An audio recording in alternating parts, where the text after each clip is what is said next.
相国，非出事不可。朕希望擎天大师赢了那牛鼻子。再这么下去，一定非到处人命不可。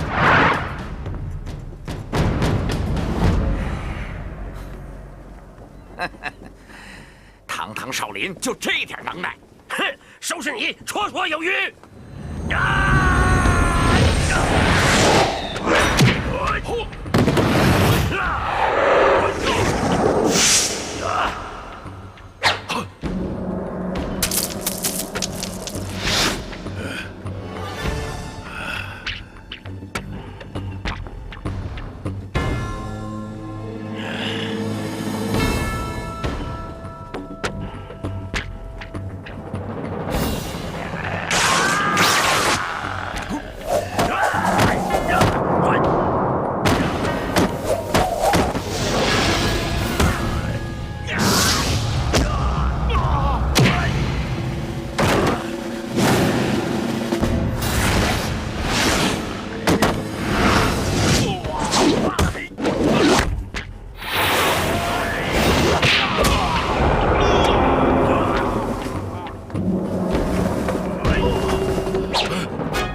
快不行了！顽石道长极有心计，他知道这场比武一时三刻分不出胜负，他这是在耗擎天大师的真理。那可怎么办？你不用担心，我都能看出来，我想擎天大师也一定能看出来。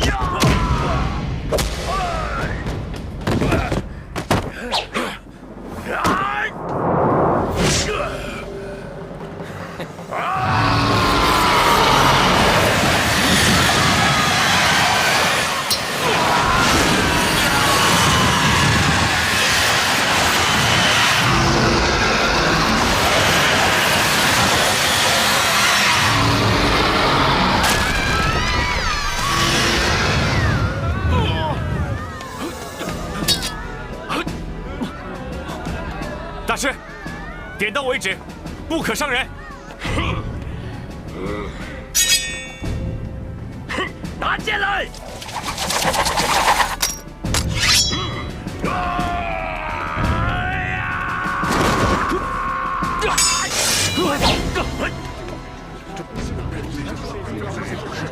这不是胡言大造！我要你的赤霄宝剑！我先杀了你！ 啊！扭动！啊！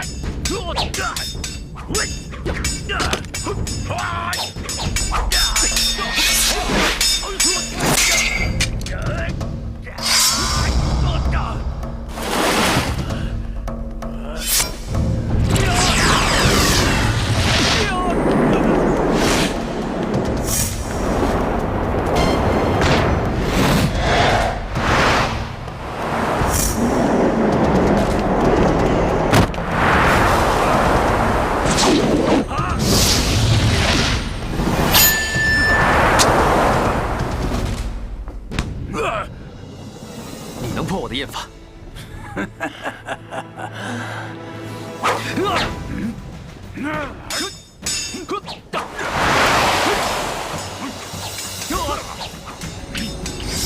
大僧，走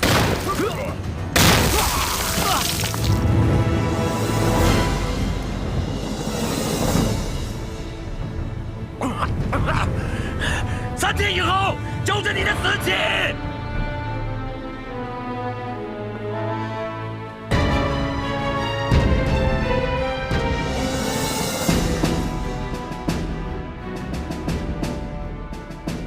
只要施主回心转意，老衲的性命并不重要。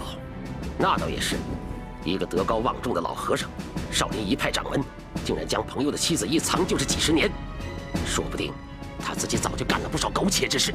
施主的话未免太尖酸刻薄。瓜田李下，谁说得清呢？如果老和尚今天死了，那也是一种不错的解脱。一个臭皮囊，何苦太过留恋？好，那我就成全你吧。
朋友，还要借你的肉身一用。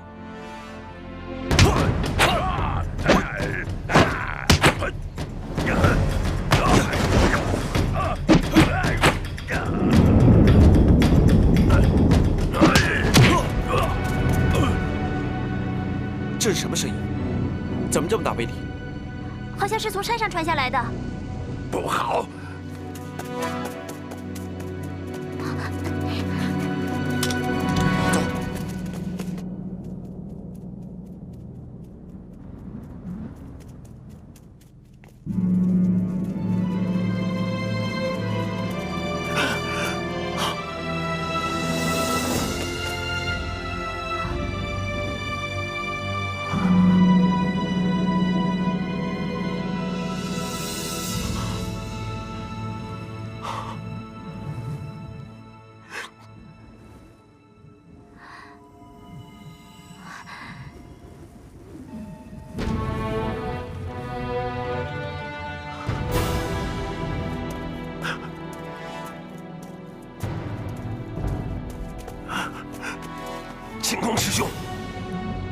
晴空师兄，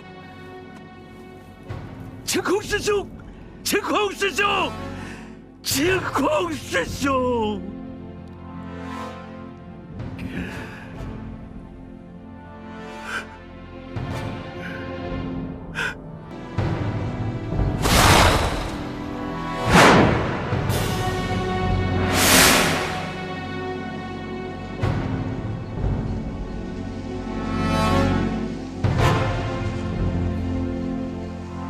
动手吧！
不等了，我们上山去。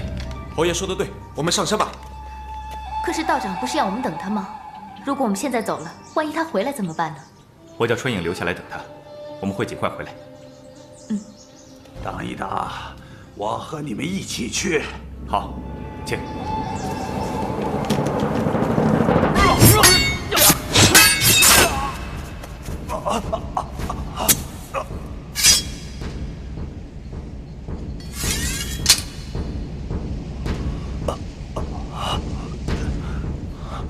不用比了，你输了，把赤霄交出来。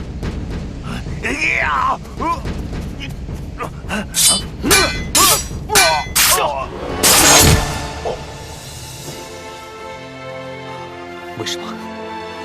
为什么不把剑给我？赤霄剑绝不能落在蓬莱人手里。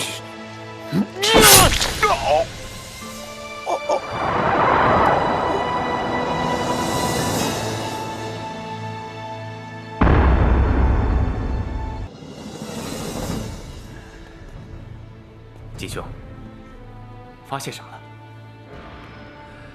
清空大师的五脏六腑都被震碎了。师兄，你到底是怎么死的？那大师就不是死在无极剑法之下。如果真是像我想象的那样，武林中从此以后就会永无宁日了。这到底是怎么回事啊？我曾经听我师父说过，在很久以前，江湖上曾有一种很奇怪的武功，叫七煞擒阴。七煞琴音。会这种武功的人，是一个行为十分怪异的老者，名叫不老神仙。无数的豪杰都想铲除这个祸患，不过没有一个人打赢过他，而且全部都丧了性命。从此以后，这个人就消失了，七煞琴音也就从此失传了。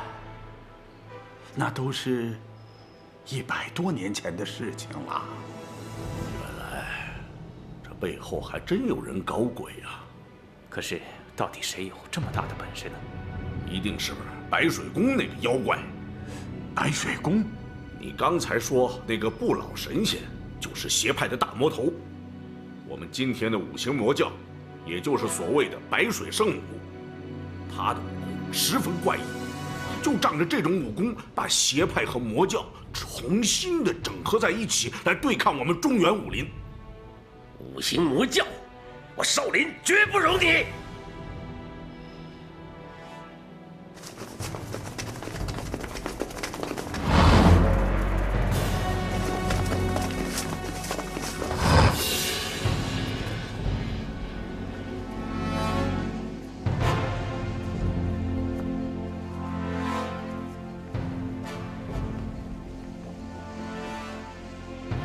你是什么人？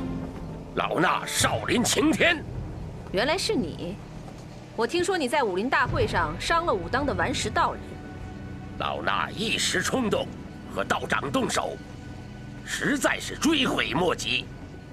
今日前来，正是要将功补过的。什么意思？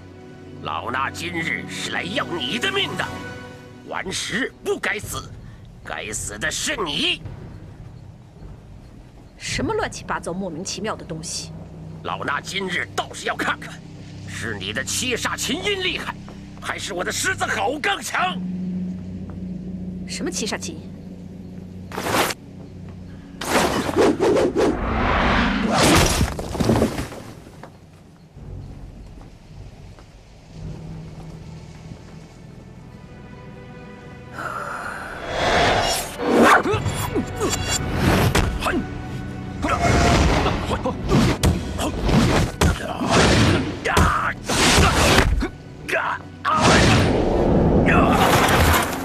大哥，我要他的剑。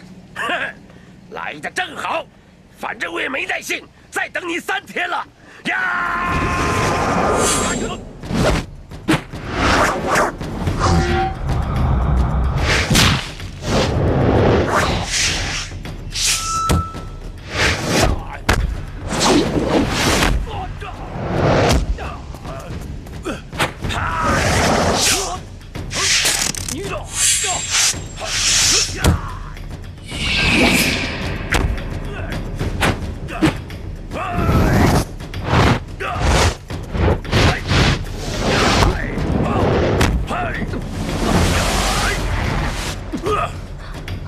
还不用绝招！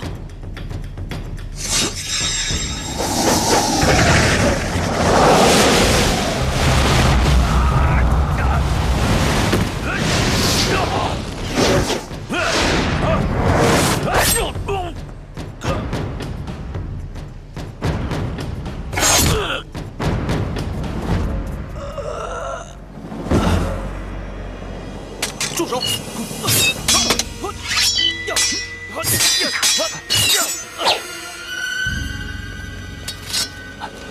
大师，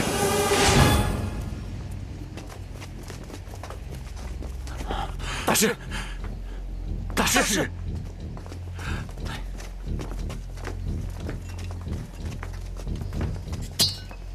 怎么，黄河大侠也想争当武林盟主吗？铲除魔教，武林中人责无旁贷。王某今天就是要争做这个武林盟主，号召天下的武林侠士，彻底剿灭你们。那是你一厢情愿罢了。你有没有福气当这个武林盟主就不一定了。不过我倒是乐意你这个蠢材做这个武林盟主。休得放肆！黄河大侠可否答应我一件事情？如果你真的当了盟主，我希望能和你打一仗，决出胜负之后，全天下武林都要听命新盟主，不可再有什么不满和挑衅。你好像能做武林盟主一样。好，我答应你，一战定江山。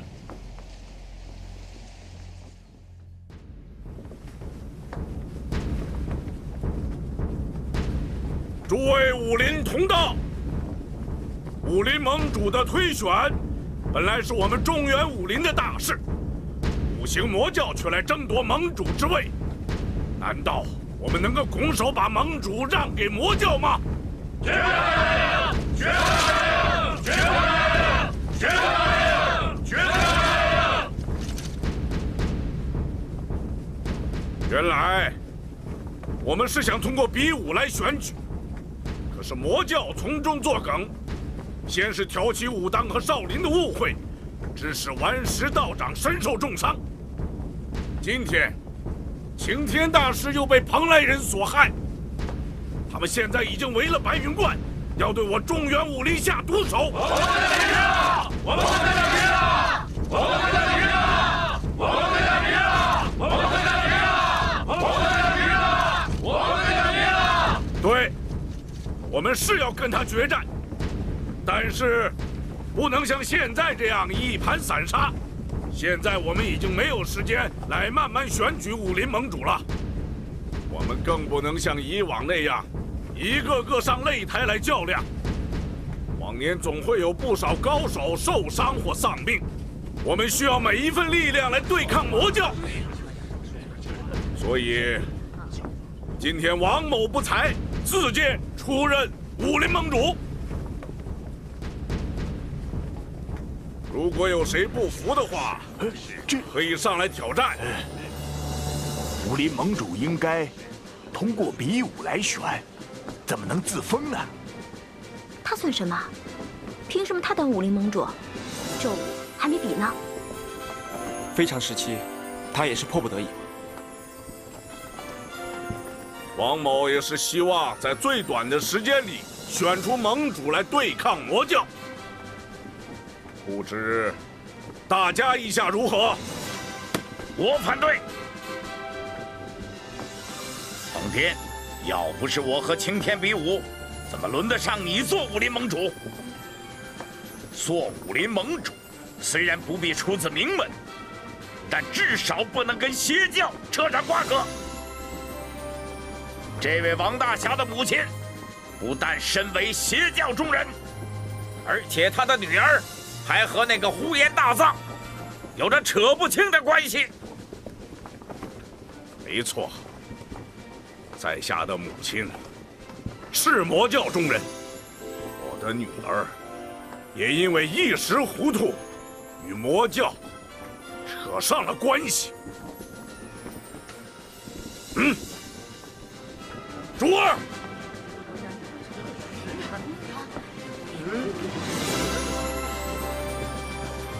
珠儿怎么会在这儿？为什么还被绑起来？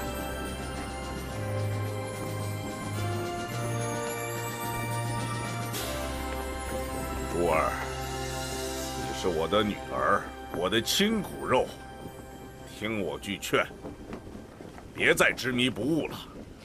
真没有想到是你啊！你亲手杀死了奶奶，我恨你，我恨你啊！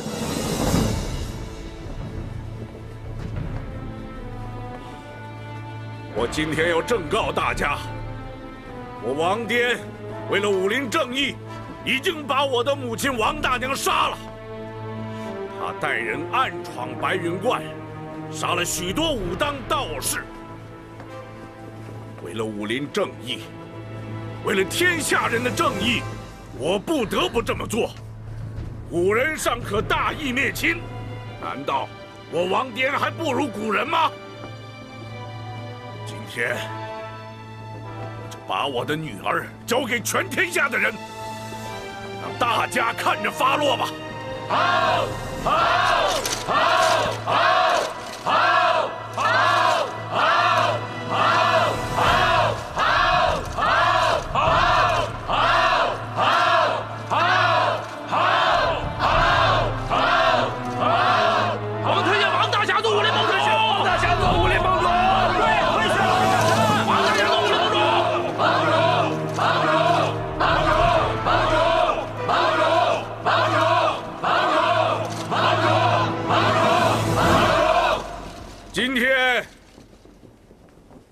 我们要做的第一件事就是剿灭魔教。好大的口气啊！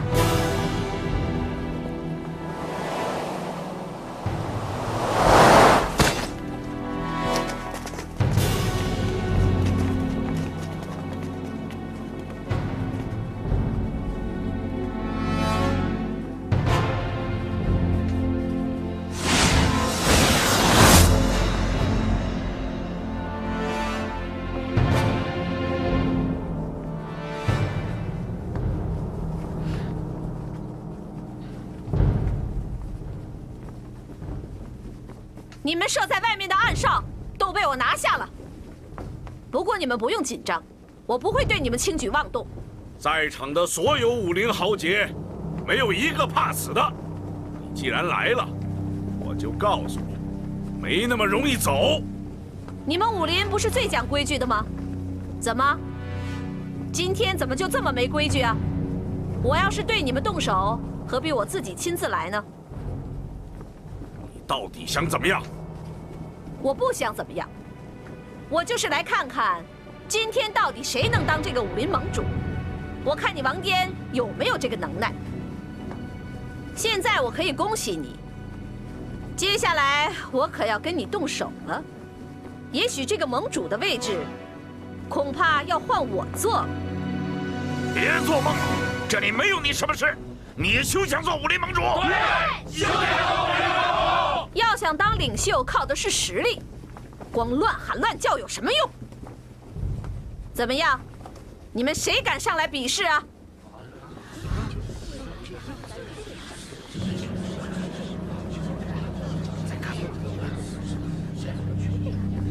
王颠，你这一仗是敢打还是不敢打？怎么，害怕了吗？你别忘了，我们可是有约定的。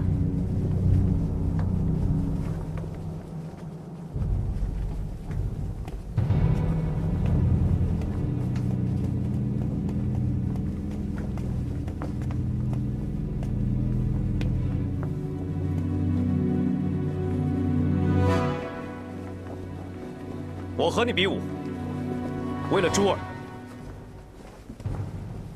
痴人说梦。如果我赢了，赤霄宝剑和珠儿，你都交给我。你好像很有把握一样。我告诉你，赤霄宝剑你休想拿走。只要我还有一口气，我就绝不允许我的女儿和你在一起。今天的白云观，就是你的葬身之地。如果你杀了大藏，我也不会活下去了。如果我死了，就没有人阻止你们了。只要我还有一口气，绝不允许你和他在一起。慢着！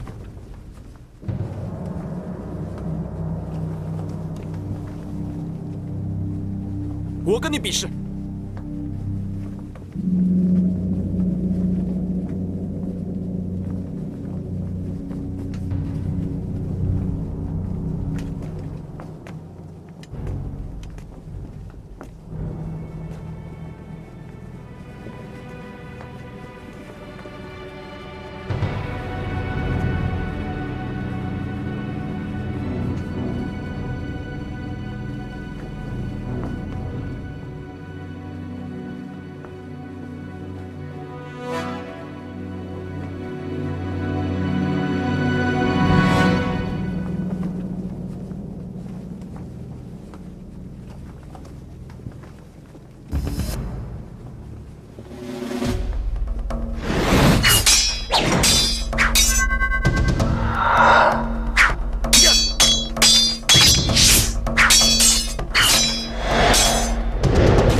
方宝玉，想不到你终于练成了一身好武功。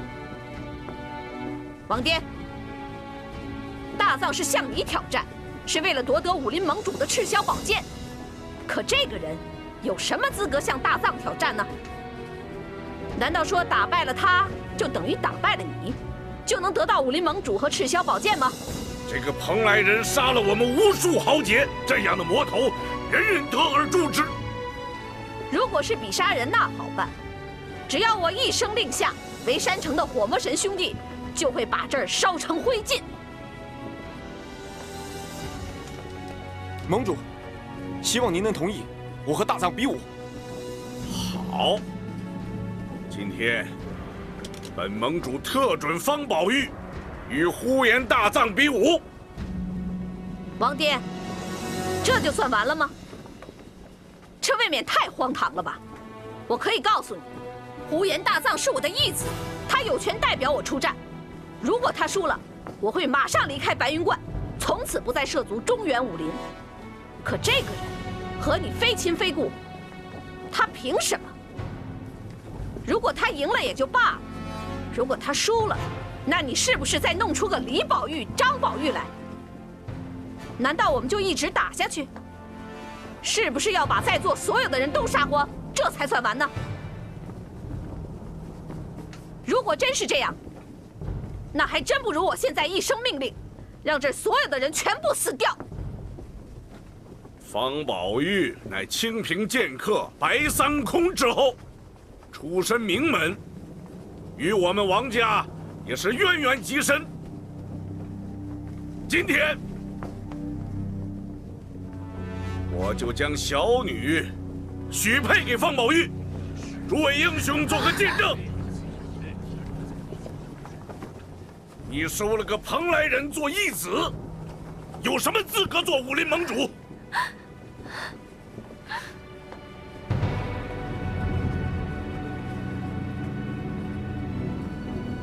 宝玉，你愿意吗？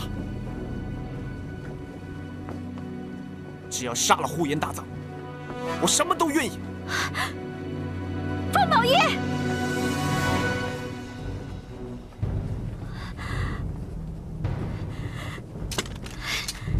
奔月，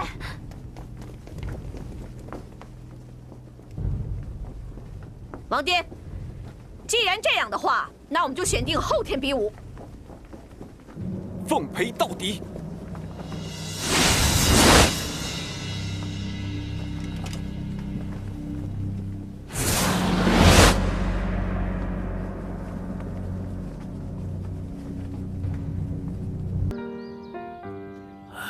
都怪我一时冲动，难为了少侠。要你去出战呼延大藏，当时我武功不济，根本就不是他的对手。那时，眼看着他杀了我外公，残害中原武林，我无时无刻都在想着杀了他。今天老天给了我这个机会，我绝不会放过他的。宝玉啊，虽然你已经练成了旷世神功，但是像呼延大藏这样的高手，你还没有遇到过，更不要说临战经验了，还是要小心呐。今天我们来找你，就是想考考你的武功。多谢各位前辈的鼎力相助。你要小心迎战，我不会手下留情的。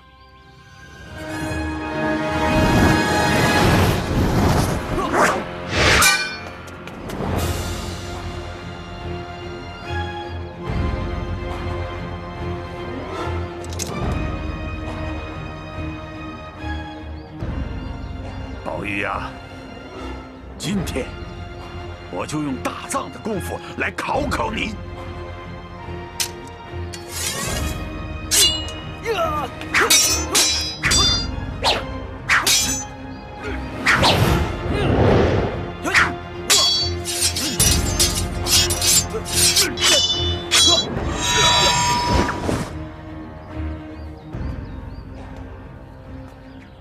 金兄果然是天下第一剑客，虽然他不曾和蓬莱人交过手，却可以模仿蓬莱人使出的剑招，分寸也拿得挺准确。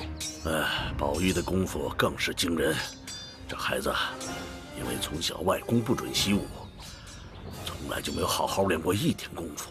哎，现在居然能和天下第一高手对决，不可思议呀！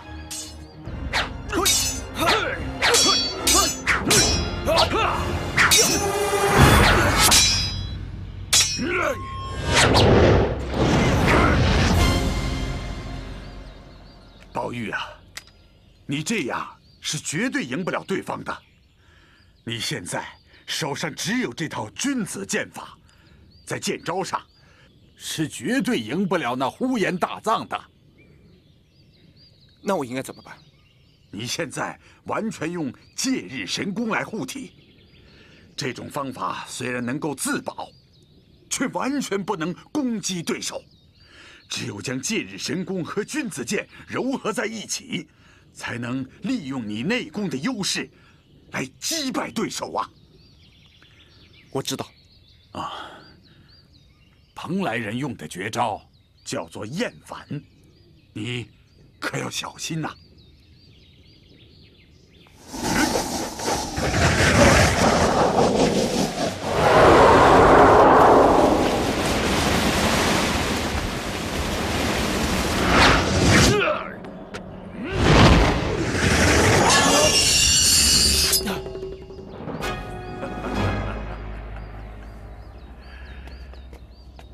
如果破解了厌反，就可以打败大藏。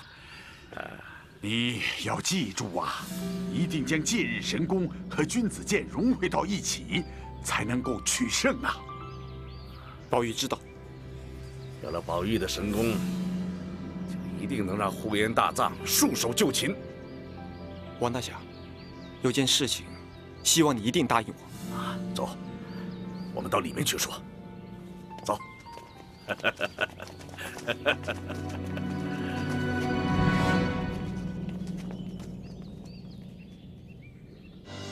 出战呼延大藏，我义不容辞。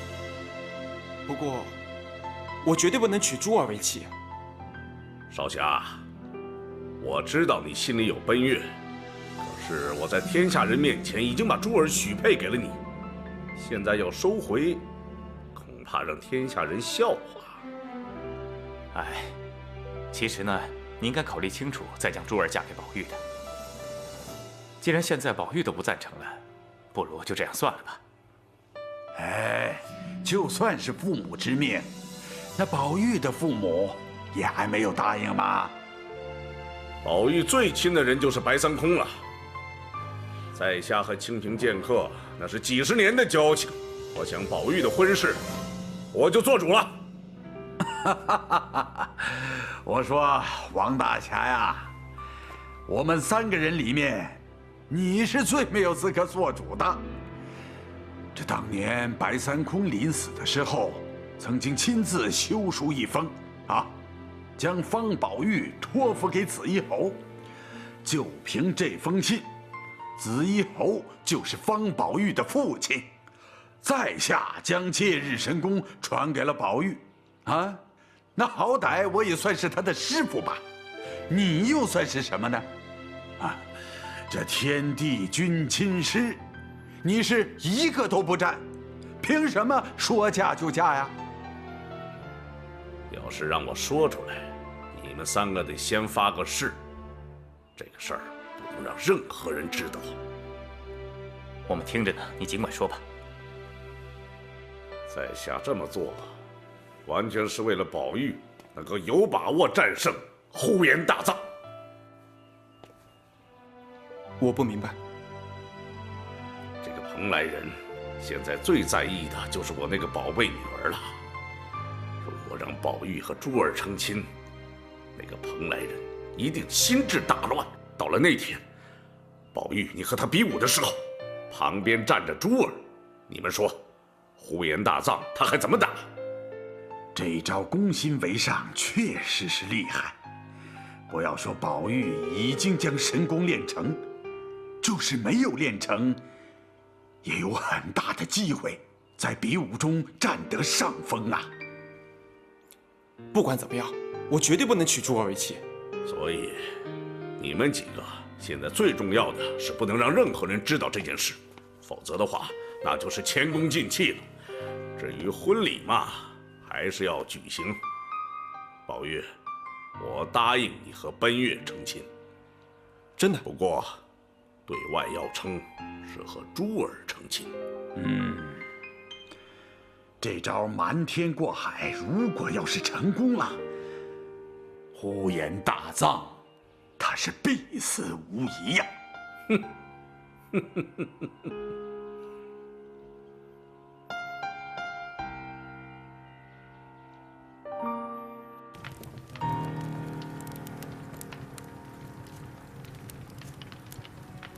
我已经见识过方宝玉的武功，绝非一般的武林高手可比。 甚至在紫衣侯、金祖阳等人之上。我担心这场比武啊。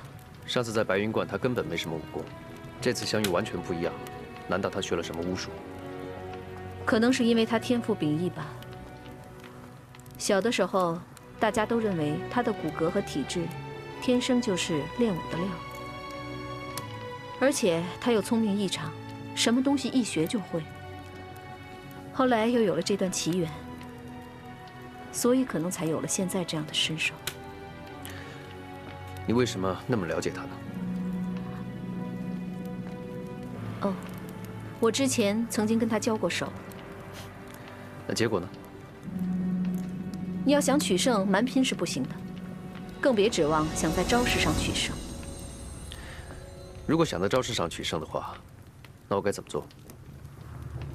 你的绝招就是厌反。你上一次利用厌反。 打败了赤松等人，那是因为他们从来没有见过这一招。你突然发技，他们措手不及，所以你才有了这样的机会。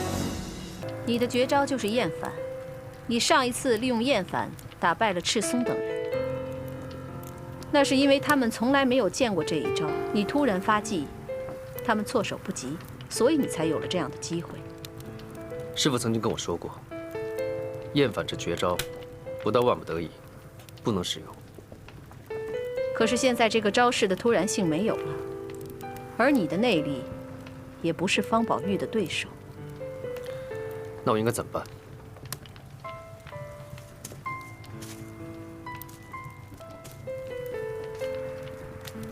方宝玉的武功刚刚练成不久，临敌经验不足是他最大的弱点。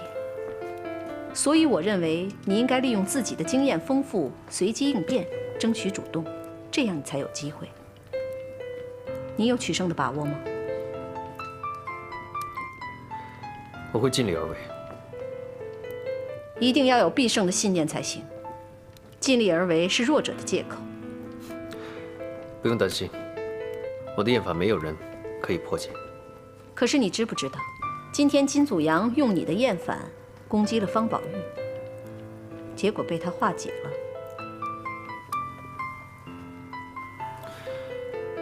如果是天意，我死而无憾。虽然只是师父的一个遗愿，做弟子的再难也要去完成。为了你师父的一句话，你千里迢迢来到中原挑战武林，可想而知，你和你师父的感情很深吧？ 师父在这个世上，是我唯一的亲人。那你师父到底是一个什么样的人呢？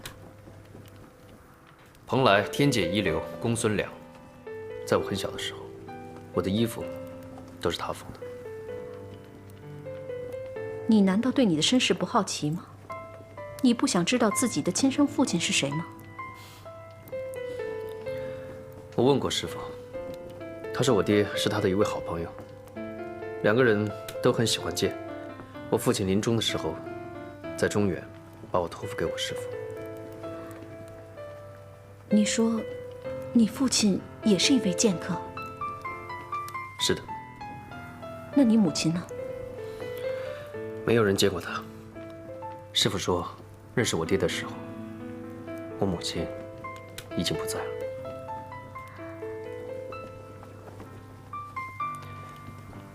这个是我爹留给我唯一的东西，能让我看看吗？虽然爹不在了，但是他还在。就像我爹在我身边一样。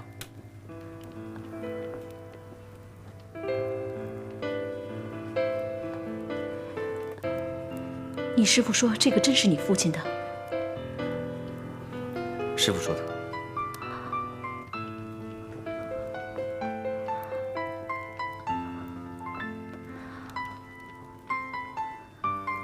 你能让我单独待一会儿吗？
玉是怎么搞的？怎么到现在还不到？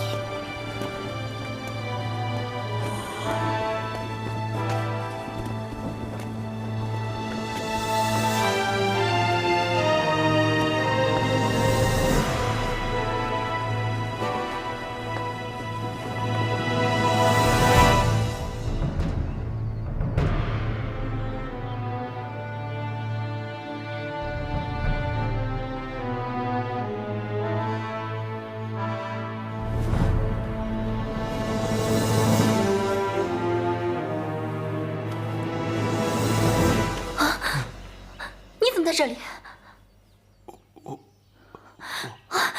都干了什么？我不知道。你不知道？你走啊！走啊！你走啊！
为什么？为什么？为什么要骗我？你说话呀！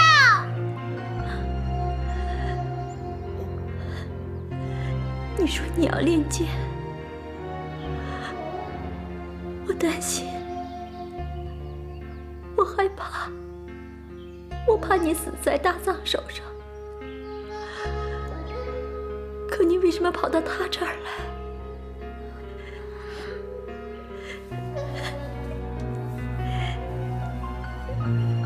你安的是什么心？我没有。方宝玉，你是个骗子。你说你会永远爱我，不再让我受委屈，原来都是骗我的。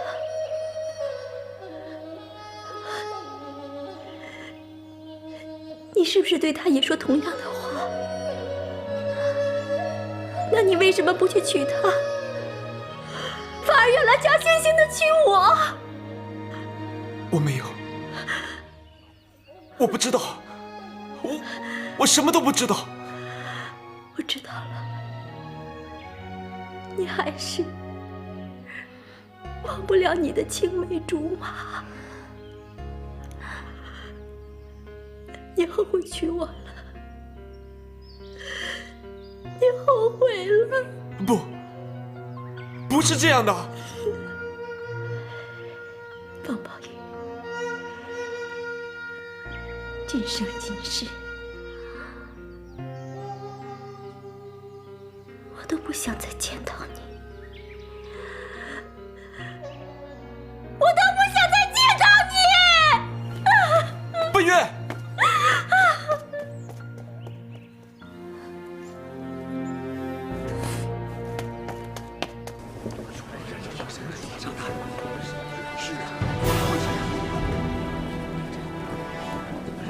方宝玉在哪里？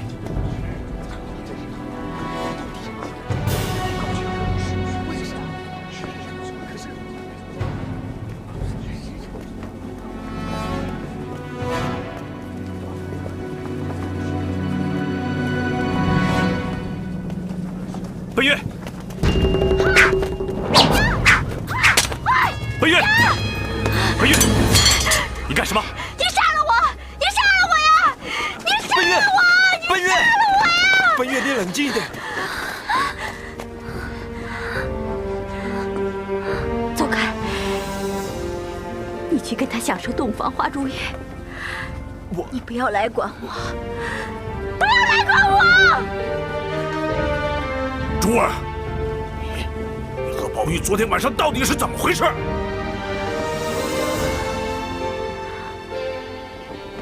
对，宝玉，把这件事情说清楚。我不知道，我什么都不知道。我不知道为什么会在珠儿的房间。大桑，对不起。方宝玉，是不是真的？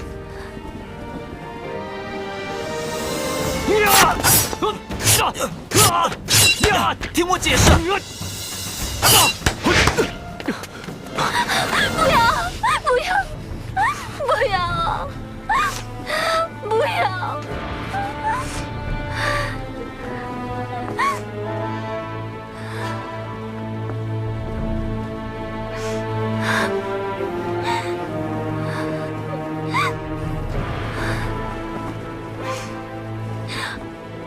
不关我的事。我知道这不关你的事。我说过不会离开你。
所有人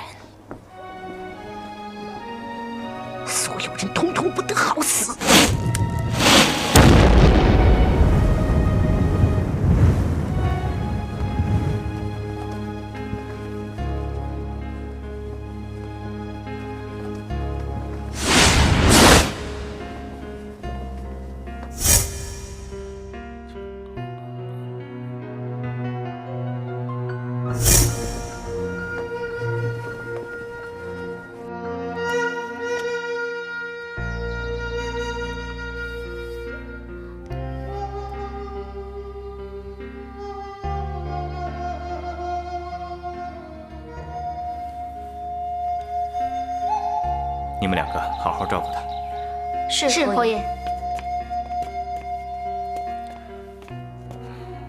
发生了这样的事情，你到底有什么打算呢？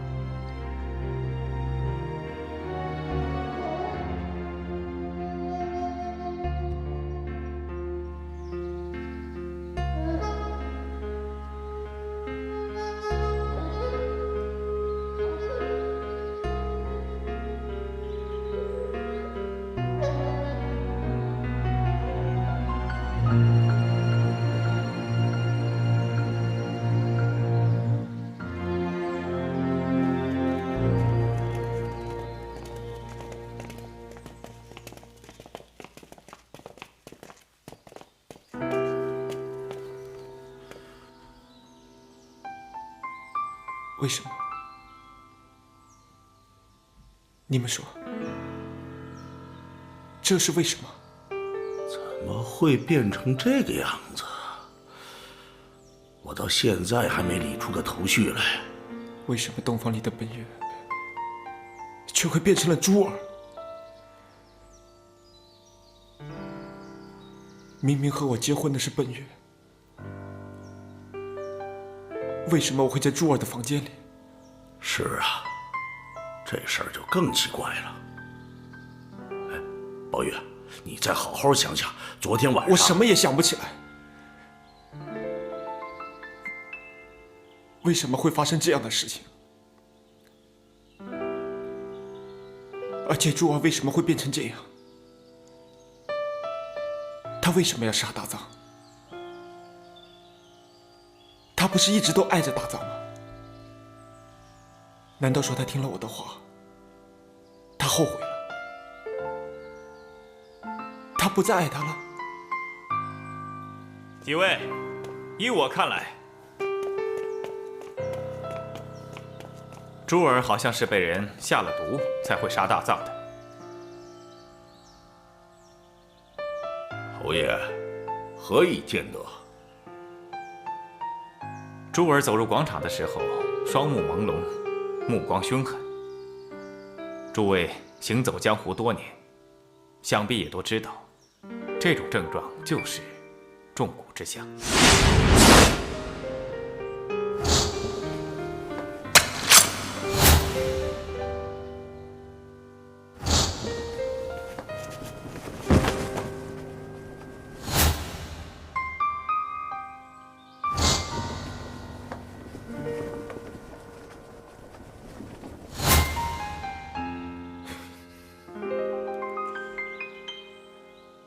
王大侠，侯某刚才说的没错吧？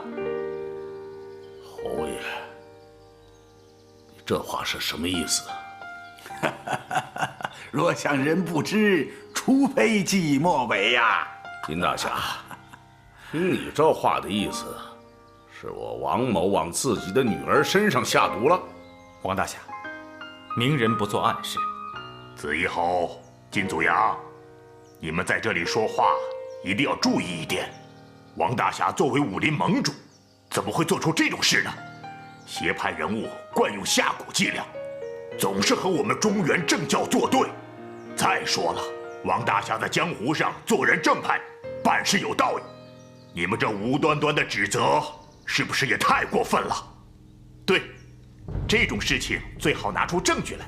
啊，这就是证据。这是只有在滇南黑云洞才有的陶罐。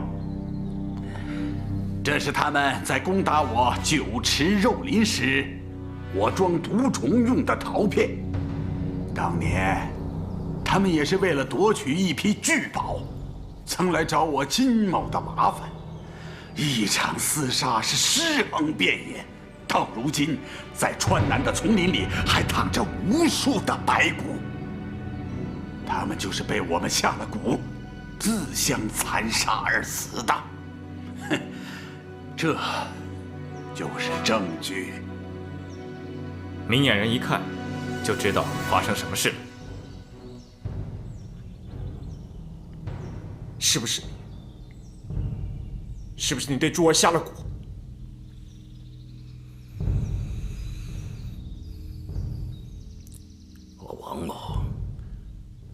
得到各地武林人士的垂青，推举为武林盟主，感到十分荣幸。虽然是义不容辞，可确实是有违我独往独来、与世无争的个性。盟主侠义心肠，路人皆知。盟主肯为武林放下坚持，实在是武林之福啊！这几天，白水宫五行魔教肆无忌惮地驻扎在山下，搞得武林上下人心惶惶，坐立不安。我也是前思后想，只能在情和义上选择其一了。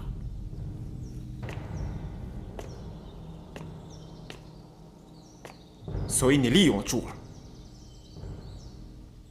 为了帮助你宝玉战胜大藏，挫败魔教的锐气，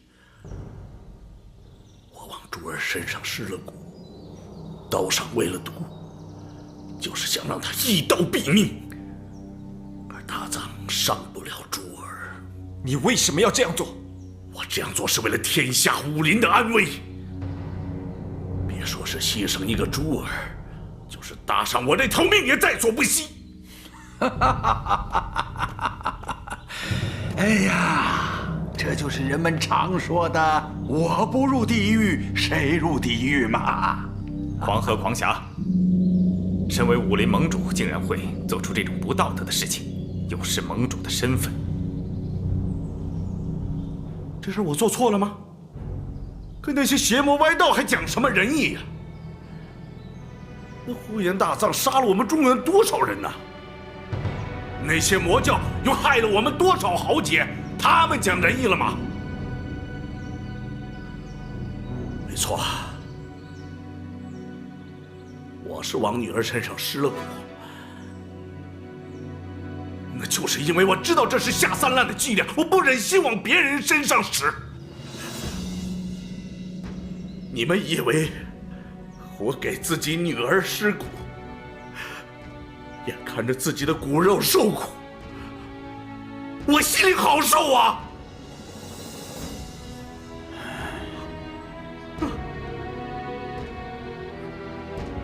那昨天晚上，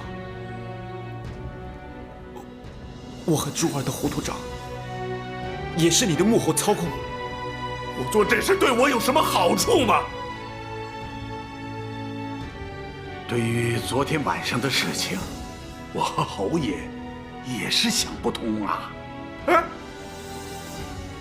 皇天在上，是我同意宝玉和奔月的婚事的。我要是在背后再做任何坏事，天打五雷轰，万箭穿心。不行，我一定要将珠儿救出来。她身陷魔教，危在旦夕，我不能坐视不理。盟主，无论你对珠儿做过什么，等我把珠儿救出来，请你帮她解毒。珠儿，我的孩子。侯爷，侯爷，奔月醒了，他想见宝玉。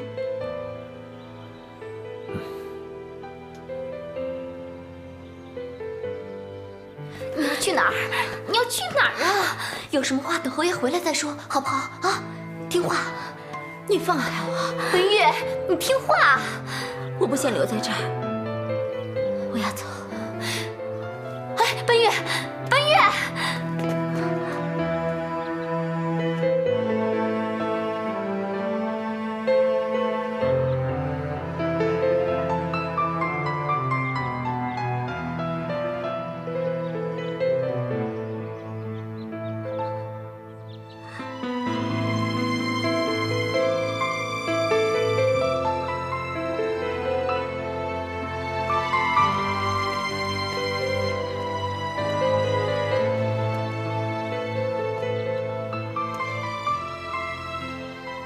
奔月，你相信我，事情不是你想的那样，我是被人陷害的。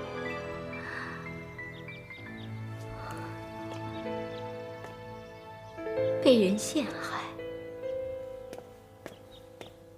那你告诉我，是谁陷害的你？怎么陷害的？我不知道，但我肯定，我看到的人是你，绝对不是珠儿。我发誓，我向天发誓，我看到的人是你，绝对不是珠儿。你相信我，你一定要相信我。我怎么相信你？你让我相信，是我喝醉了，是我看错了，还是你被迷倒抬到珠儿床上？你让我怎么相信你？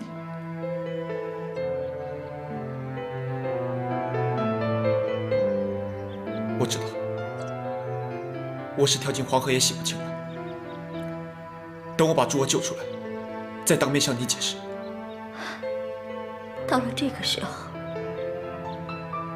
你还想着他？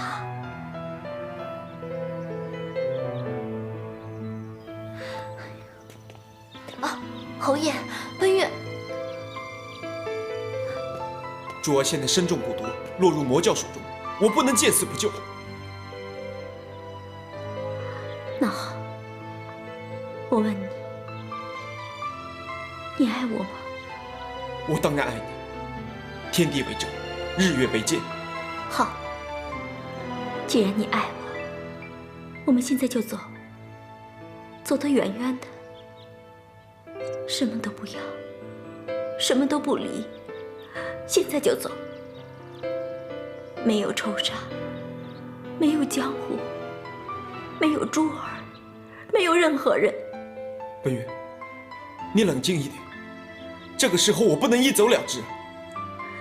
等我把珠儿救出来，解了身上的蛊毒，也许一切事情都清楚了。你难道不希望把事情弄清楚？你难道希望这样难过一辈子吗？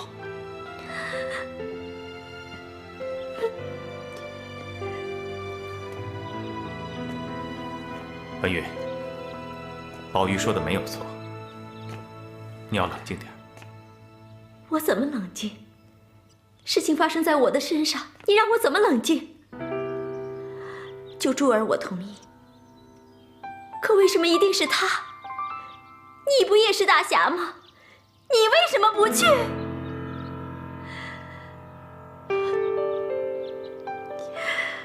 我问你，你是要去救珠儿，还是跟我走？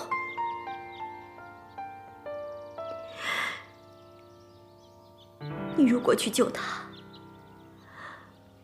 我们就恩断义绝。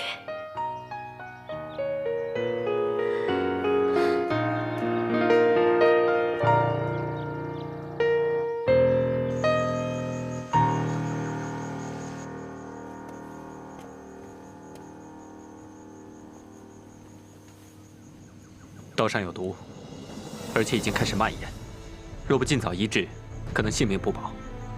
可是这里少医少药的，我们要怎么治呢？生母，这个女孩怎么办？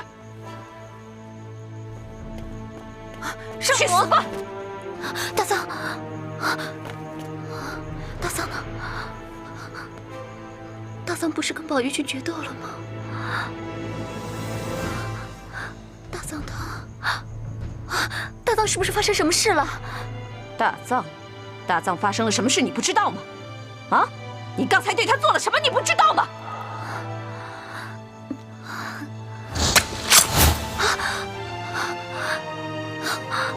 大藏，大藏，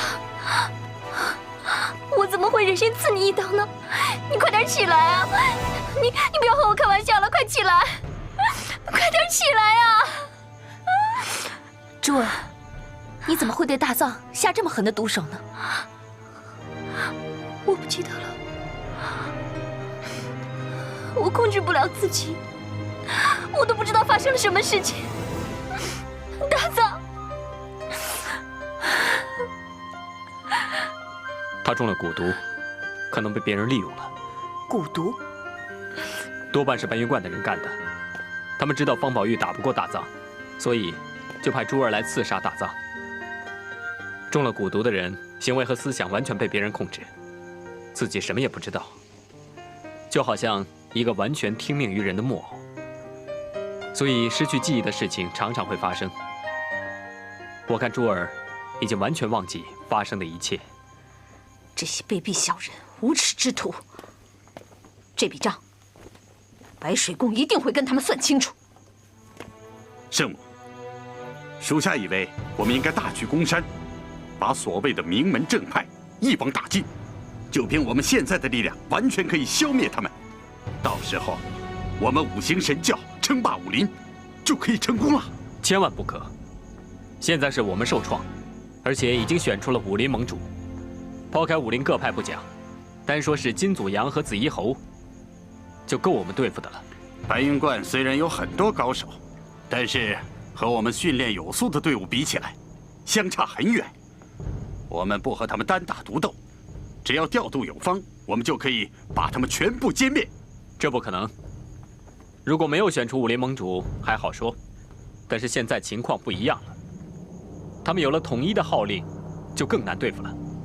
金祖阳和紫衣侯，他们都是置身事外的人，一般情况下是不会帮武林正派的忙的。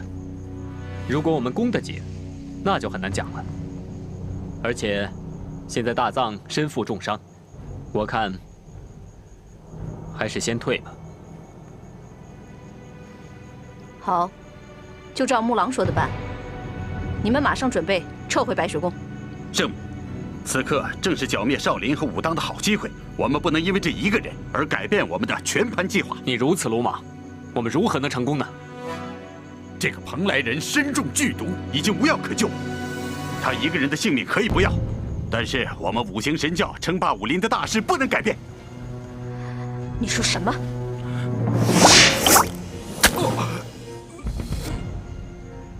你已经中了我的神水之毒，马上回到白水宫等候我的命令。救不救人跟你没有关系，称霸不称霸武林更不需要你操心。滚！属下告退。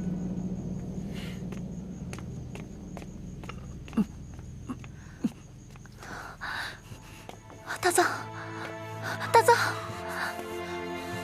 再这样下去，大藏就会命在旦夕的。我们到底该怎么办？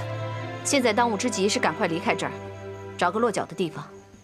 我想白云观里一定有人知道如何解大藏身上的毒。如果我们就这么走了，恐怕大藏会更加的危险。现在白云观里能救大藏的只有他了。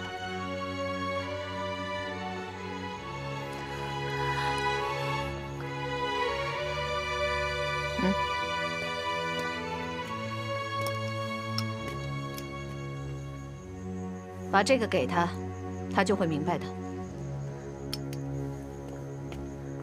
好，我明白了。那我们就在离这里10里的柳城会面，那里有个麒麟客栈，是五行教的地方。我这就去。等等，一定小心。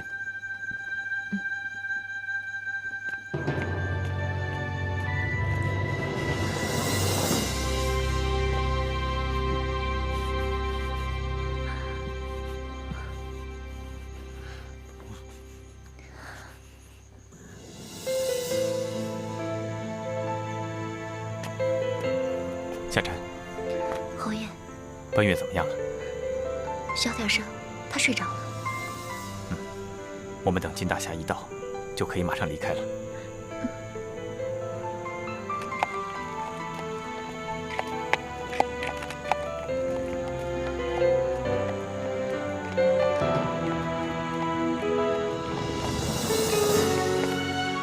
白水圣母毕竟是邪教，所以你们要小心一点。我曾经救过木狼神君和脱尘，他们两个只是因为一时无奈才投身白水宫，所以我想劝劝他们帮我一个忙。不过万事要小心点，不可鲁莽。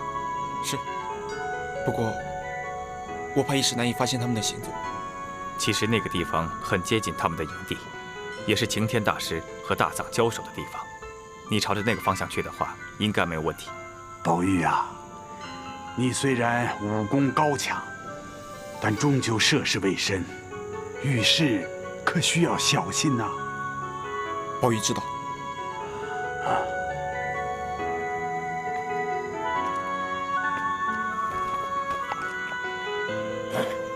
等我把一切办妥，一定给奔月一个交代。好，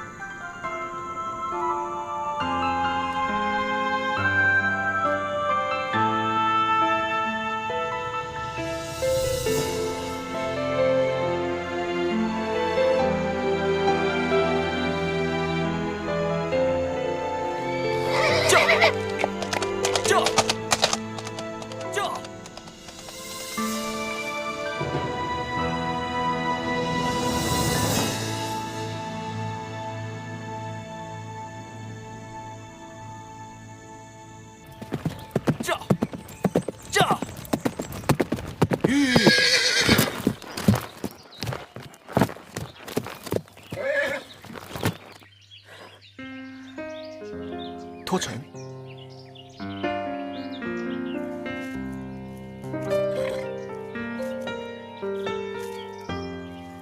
原来你也是为了救人。大藏身中剧毒，现在危在旦夕。白云观上也只有侯爷还可能会帮忙。他们已经离开了白云观。离开？他们去哪儿了？你愿意帮我救珠儿吗？珠儿身中蛊毒，所以才会刀伤大藏。要不是木狼神君提醒我们，恐怕白水圣母早就杀了他了。珠儿怎么样了？被关起来了。王颠身为盟主，下手实在太狠，是他在珠儿身上下了蛊。怎么是他干的？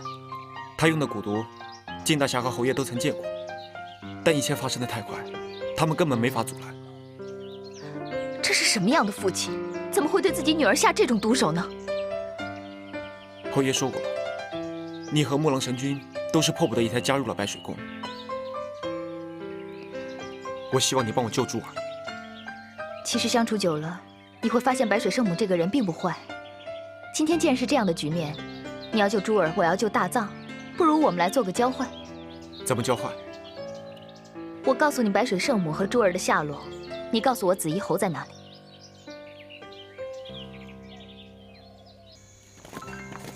哦，侯爷。你们先带奔月回侯府老宅，我和金大侠还有事情要办。我们会的。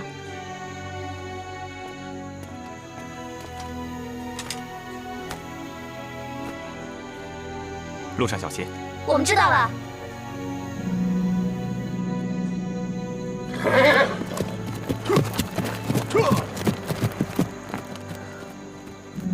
走，奔月，吃东西了。奔月，啊，奔月呢？不是一直在里边吗？车夫，请问这里面的姑娘呢？她好像往那边去了。你为什么不拦着她？别多说了，快追！走，奔月。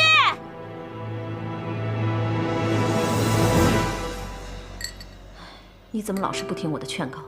我都警告过你多少次了？我跟你说过，跟他在一起，你不会有什么好结果的。看看你，搞成现在这个样子，多傻呀！我为什么会在这儿？珠儿刺了你一刀，刀上有剧毒，所以我带你在这里疗伤。珠儿在哪儿？你现在还想着她？我要去找她。你给我躺下，快躺好了啊！她没事的，我已经把她给抓回来了。她也挺可怜的，被那些坏人陷害，中了蛊毒。珠儿中了蛊毒。中了蛊毒的人就会丧失理性，被施蛊的人控制，去做一些违心之事。你是半会儿也不会明白的。再说，你现在这个样子，怎么去看他呀？他会不会有生命危险？你担心自己行吗？你放心好了，脱尘啊，已经去找解药了。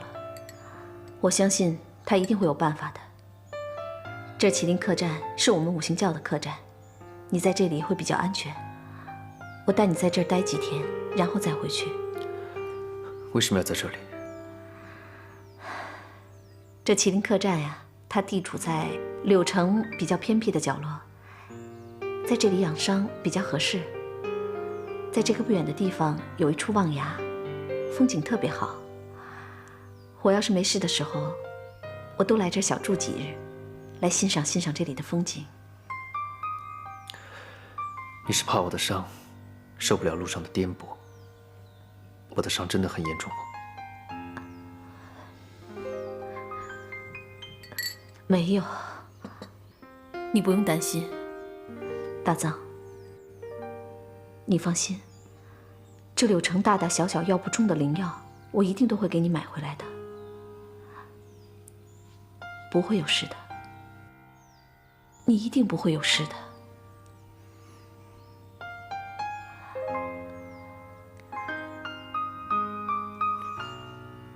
你为什么对我那么好？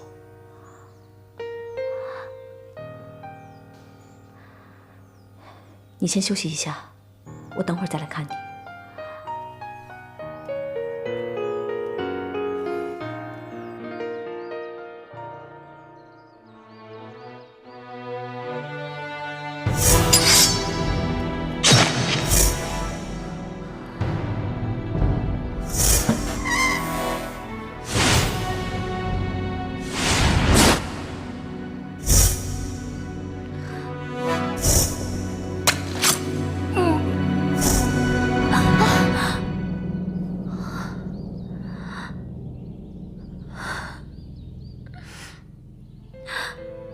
我真的不知道为什么会这样。别想，不是你的错，你是被别人利用了。我刚才做梦，又梦见了我奶奶惨死在我爹的剑下。你爹杀了他亲娘，像这种人还真是少见。我爹狠心的利用我，我无法抵抗。但他要我杀害大藏，我却1000-10000个不愿意。我真的不想伤害他。我知道，他没事的。你是中了毒，所以你根本没有办法控制自己。我哪里还有脸面见大藏？唯一的办法就是离开这里。你能去哪儿？天涯海角，只要不再见大藏，不见到我爹，天地间总该有我的容身之处。你身负剧毒，随时都有可能发作。你一个人走，出了事情怎么办？一切就看上天的安排。别想太多了，好好休息吧。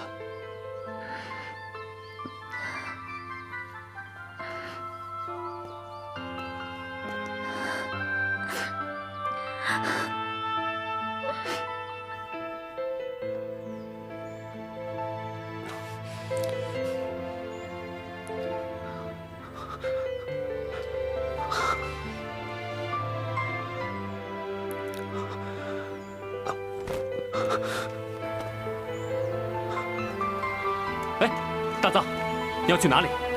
珠儿在哪里？我想见她。你知道你的伤有多重吗？而且你的伤口刚刚上过药，你要见她跟我说就行了。她在隔壁。哎，大藏，大藏！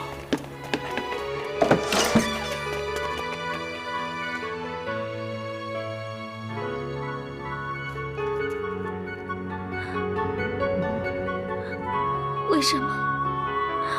为什么我和大藏经历了这么多阻碍，却还是不得不分开？为什么老天爷要这样对我？奶奶，我已生无可恋，让我去陪你吧。大藏，我们来世再见。珠儿，你们不要过来！珠儿，不要做傻事。我不用你们管，你们快走！我不想害你啊！你真的舍得我吗？我被爹软禁的这些日子，度日如年，寝食难安，没有一刻不想着你。没有你，我根本不想活在这世上。我又何尝不是呢？我天天想着把你救出来。但现在不可能了，我们没有将来了。没事的，只要你蛊毒一解，就没事了。我根本没有脸面见你，我已经不是清白之身了。我没怪过你，我从来没怪过你。这已经不重要了。全天下的女子都想把自己献给最心爱的人，如果不能，就是不贞不洁、不清不白，根本就无地自容。我不管，只要能和你在一起，我不介意，我什么都不计较，我什么都不计较。珠儿，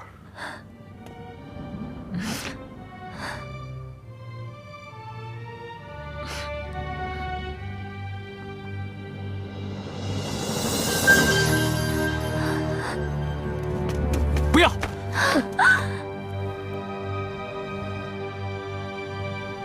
你为什么那么傻？你死了我怎么办？